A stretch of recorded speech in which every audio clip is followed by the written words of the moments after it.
So far in 2021, Mark and I have worked with, engaged, interviewed and supported over 200 outdoor and adventure sports businesses, mostly in North America. While we're doing that, we spend a great amount of time checking out websites, listening to the words people use, and we've picked out 6 common themes of mistakes that outdoor business owners are making today in 2021. So watch this space, because maybe you're making one of these mistakes, and maybe this could be the difference that you're looking for in your business.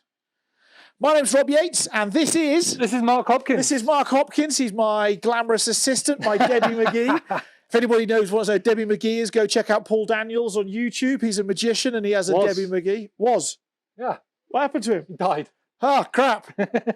He left a hot blonde behind, who's probably not that hot anymore. I bet she's like 75. She's not. I actually watched a program recently with her where she walked the Camino de Santiago. Oh, there we go. So she's an outdoorsy person. She's an outdoorsy person. But Great. complain about blisters the whole time. Ah, she needs decent shoes. Sell her some decent shoes, folks. So we're the founders of We Get Outdoors, and it's our purpose in life to help exciting people have exciting businesses and effectively just achieve their dreams and goals through their outdoor recreation, adventure sports business. So, 6 tips. Let's jump in and let's get cracking. Tip number 1, Mark, we came up with these 6 tips, is selling to the wrong people. How do you know who the right people are and what leads you to believe they're selling to the wrong people? Firstly, it would help if they have some money to spend with you.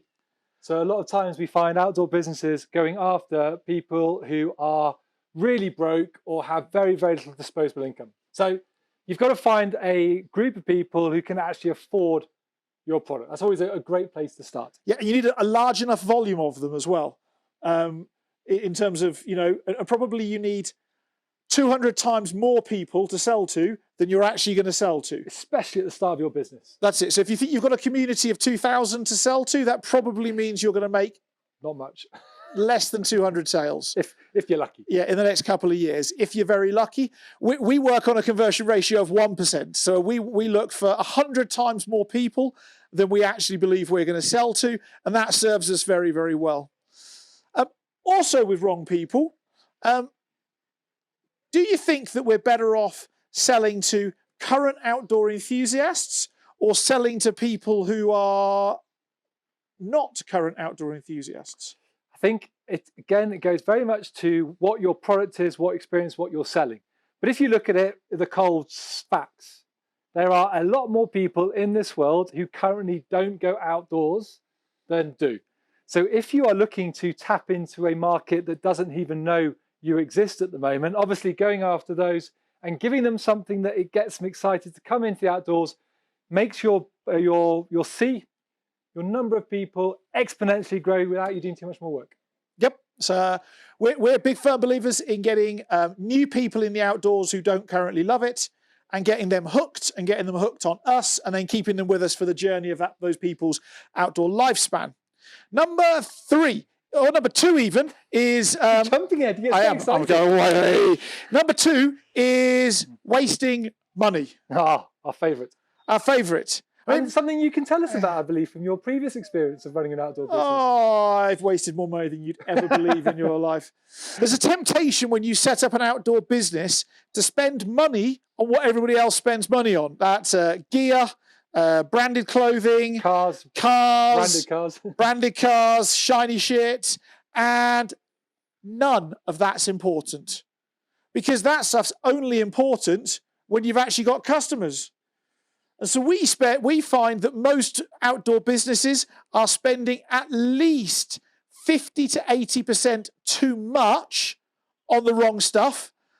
They're not putting money in where it really matters, which is effective marketing. Which leads me on to the mistake people make, number 3, the genuine number 3, which is social media and websites. Oh, our favourite waste of money. It's like literally getting your pot of money, going to your toilet, lifting the toilet seat and then flushing it down the toilet. That's it. We get outdoors to have a 58,000 customer following with the world's crappiest website. Like, it Properly really is crap. We'll put our hands up. Hopefully when you've watched this, we've got the new website. But what we did is we had a crap website that I built that got us to 58,000 customers. And then, with that profit, we had a proper shiny website made. Yeah, I say proper shiny because when we're recording this, it's not made. It's in the process of being made right now. But it will be. Yeah. The problem is with being a business owner is you're sat there and people email you and call you and text you and say, oh, hi, I'm a web designer. You need a new website. Or I'm a social media marketing person. And you need this because it's a benefit to your business. Mark, who's it really a benefit to? It's a benefit to that scrupulous salesperson who's trying to sell you their website template. Yes, that's it. It's only a benefit to the website designer. So we find outdoor business owners believing that the website and social media is their ticket to the game and that's what's going to make their difference. Do you need that stuff? Yes. Do you need to spend a vast fortune on it? Not until you're making a vast fortune. No. And I think that's where mistake 2 and 3 really work together. Most businesses have a certain amount of cash. Either they set their business up or they run their business on a monthly basis. Now, the trick is to not spend that cash up front, which leaves you nothing to invest in your business as it grows. That's it. It's about, we talk so much about the compound interest.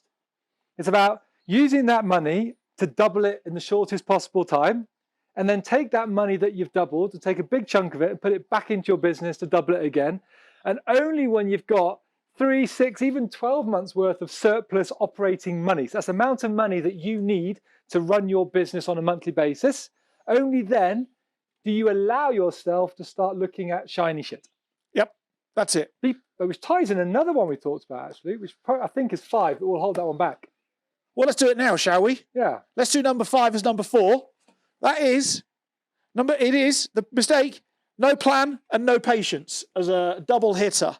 First of all, number 1, things will always take 5 to 20 times longer than you want them to. You don't want it to happen. And if you're Mark, it takes 40 to 50 times longer than he wants it to. I am one of the most impatient human beings I think around. So the plan, I have never seen a plan yet that shows a loss. No. Every business plan shows a profit. Never seen one yet that shows a loss. But in general terms, lots of outdoor business owners have hopes, they have dreams, they have aspirations. They have no practical how-to plan to go and turn those into reality. We've got a website with a whole program and it's only 20% full. And we're not talking about business plan here.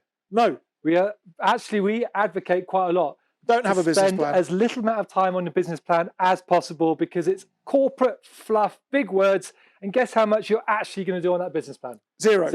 So what we're talking about is being really, really practical to say, I want to get 100 customers in 3 months.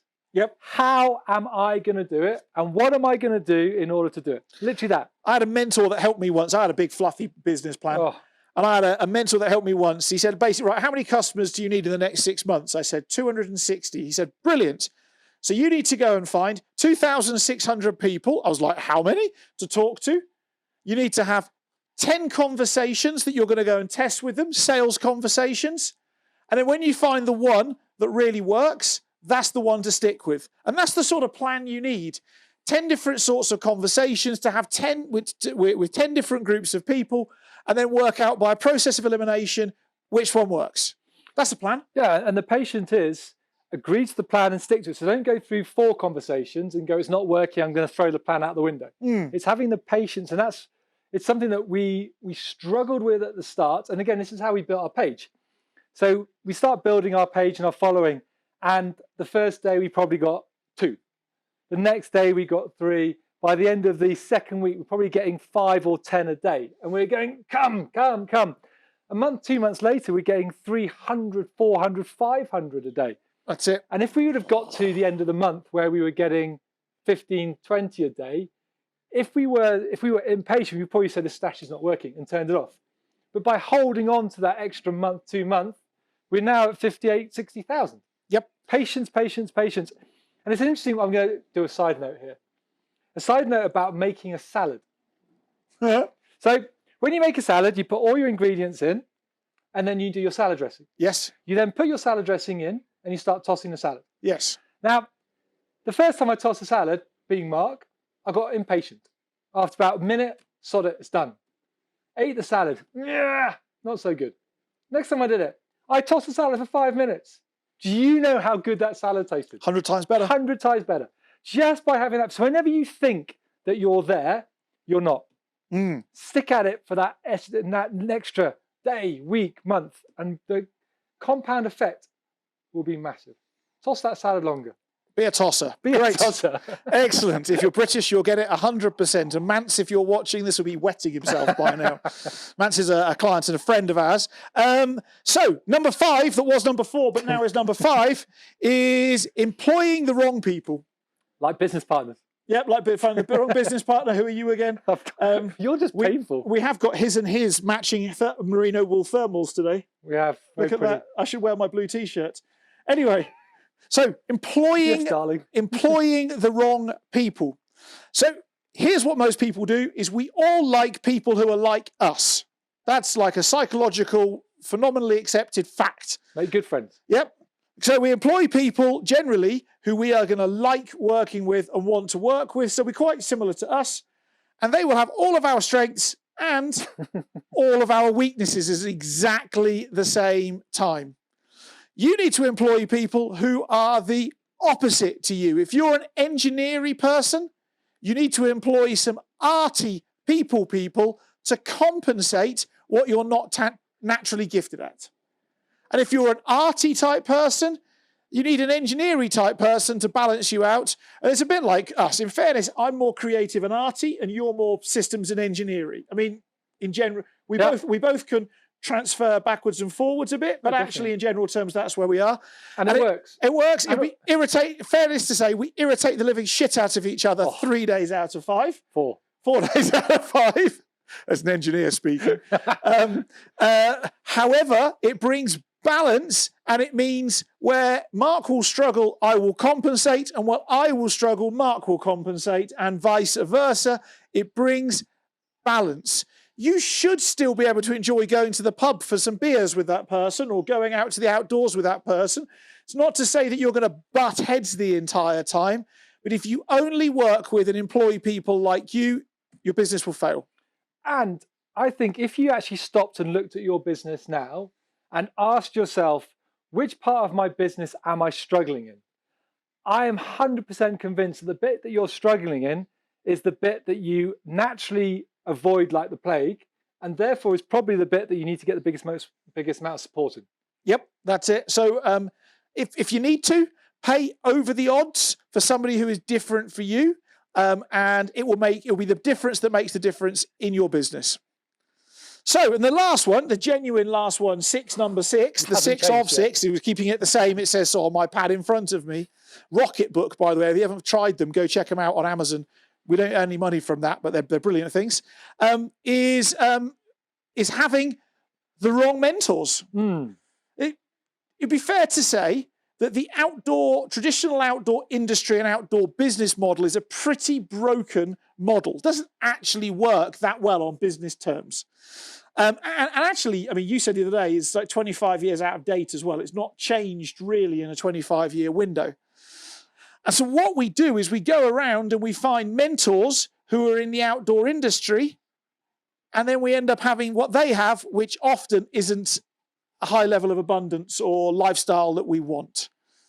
Or have got there by pure luck, and when you break it down and ask them how, they're not able to show you the steps that they took that you can then apply into your business. And I think that's one thing how you Here are the 9 steps to take. Yeah. Start here, finish there. This is engineering again. The practical steps that says if you do A, then you do B. And also to what a really good mentor will do is when you're demonstrating that impatience that we all have, we'll go, trust me. Here it is. And here is my testimonials, my expertise. Here's my track record that allows me as a client to trust my mentor. That's it. So the wrong mentors, or even worse, no mentor at all. That's even worse. The fastest way to get where you want to get is have somebody who's already got there come and show you the way. That's why we have a mountain guide to guide people up the mountain, because they know how to mountaineer, what route to take, how to navigate, how to look after you safely, and how to ensure you get there more safely and faster than if you were just to try and climb Everest on your own. Which I always find a quite interesting conversation with outdoor business owners, which is, what's your job? They sell coaching and guiding, and so which is their expertise. Yeah. And are you a business owner expertise? Do you have that? No, I don't. So do you want? No, I don't need that. All right, so your clients also don't need your skills. That's it. I always find that quite entertaining. That's it. Well, there we go. That's it. Well, if you want to sell coaching and guiding, you need to have your own coach or guide. Otherwise, you obviously don't believe in what it is you're selling.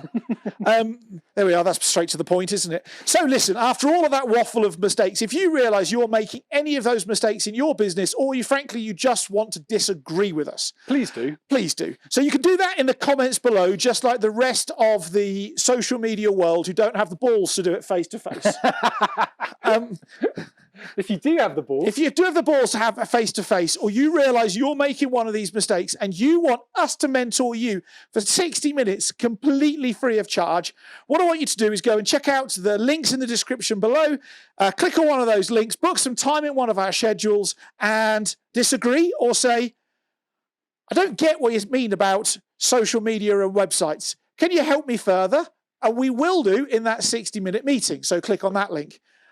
Mark, what if they want to get their business profiled positively in front of 80,000+ outdoor enthusiasts? What then should they do? Well, first of all, grow a pair and get some bravery. Yep. And once they've decided if they're a brave human being or a chicken shit, then they can click on the link below and come and be on our podcast, Outdoor Business Promo Series, where we give you the opportunity to get in front of thousands, tens of thousands of potential clients across 30 different podcast platforms and just showcase your business to the world. So click on the link below, book a time that suits you, and come on our podcast. That's it. So that's it from us. Some mistakes, some bluntness, and a bit of harsh honesty, but we love you, really. We'll see you in a week's time. Take action on the things below, because winners take actions and losers haven't got this far in a video.